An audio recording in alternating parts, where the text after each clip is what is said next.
zu bakarrik egiten duzunean, batetik sentitzen za bakarrik, ez dakizu nondik bota, bai laguntzak egoten dira, eta badare programak ekiteko, baina enpresa sortzen baduzu, negozioa martxan jartzen baduzu, gero zer.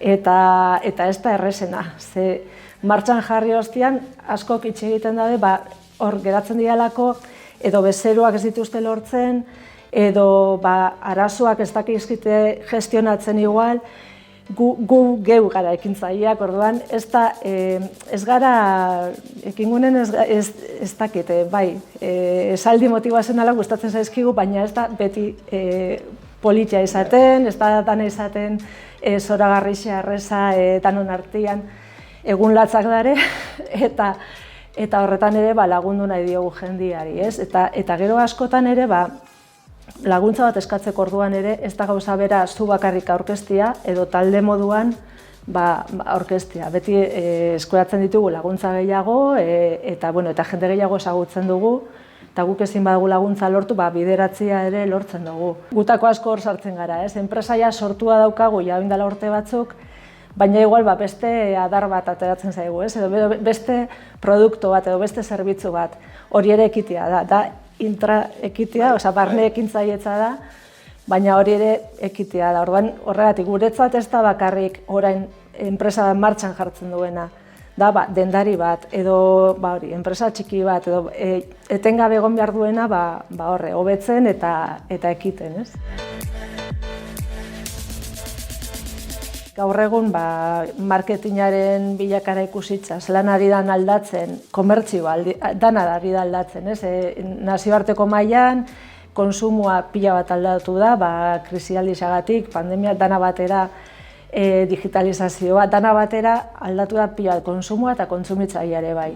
Orduan ikusten dugu, enpresa txiki, handiek badauzkate euren baliabideak, badauzkate bere marketing taldeak, badauzkate komunikazio taldeak, baina enpresa txikiek, dendariek, autonomoek edo askotan ez daukate hori egiten duen inor, ez? Eta eguneratu behar dituzte ben jakintzak. Orduan, horietan pentsatuta, pentsatu genuen ekartzea lau aditu hauek, beraiek galdera batzuk egin, mahai ingurua sortu eta gero gure artean ere ezagutu eta networking pixka bat egiteko. Igual helburuetako bat izango zen, jendeak ikustia dendari zeibe zuzenduta dagoela, enpresa txikiak, azkenean handiek badakate euren departamentua, baina txikisek Igual, 3 lagun eta... Claro, eta igual dakizu, ez dakit, imprenta bat, ez? Imprenta baten dakizu laletxe teknikoki, baina igual zu produktua saltzeko falta jatzu, ez dakit, ez? Eta alakoetan, oso ondo etortzen da, alakoetara hurbildu da entzun gauza berrixa, jendia ezautu, orduan horrek gerturatzeko izango zen gure helburuetako bat. Honekin lehiaketa, negozio ideien lehiaketa, aurten sariak hobeak izango dira, Errebal Plazian izango da, antolatzen ari gara, pixkat ganorazkoa izateko, eta aurten kasualidade 10 urtea dira eta pandemia ostean, nahi dugu gauza polit bat egin eta urriaren 28an arratsaldez, irekita dago ja izena emateko epia, orduan ekingune.com webgunean ja oinarrixak dare, eta animatzea jendia ere euren proiektuak aurkeztea, lehen esan dizudana, izan daiteke proiektu berri bat, negozio berri bat, edo sortuta dagoen negozio baten barruan proiektu berri bat. Barne ekintzailetza ere izan daiteke. Eta nik bete esatu dut, ez da diru saria bakarrik. Da jendeak ezagutzia, da elkarrekin proiektuetan eta parte hartzeko aukera hori sortzia, da zure proiektuak balio dabela sinistia, dira gauza asko, eta horten pixkat bereziagoa izango da.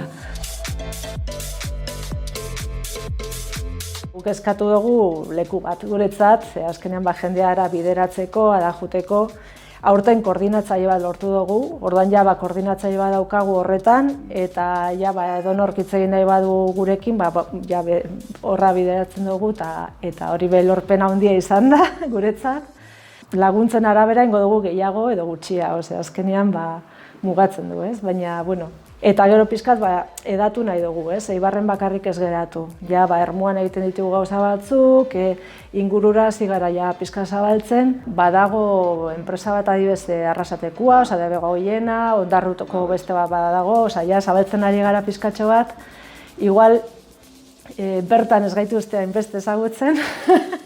Nik ikusten dudana da, jende berria behar dugula, pizka bat, lehendik gaudenak haiei lagundu behar duten horretan, eta pizkat freskatzeko ere bai. Eta ideia berriak, hori da, ideia berriak sortu. Gauza asko dauzkagu buruan, baina ezin dugun ahaztu da guk gero gure lana daukagula.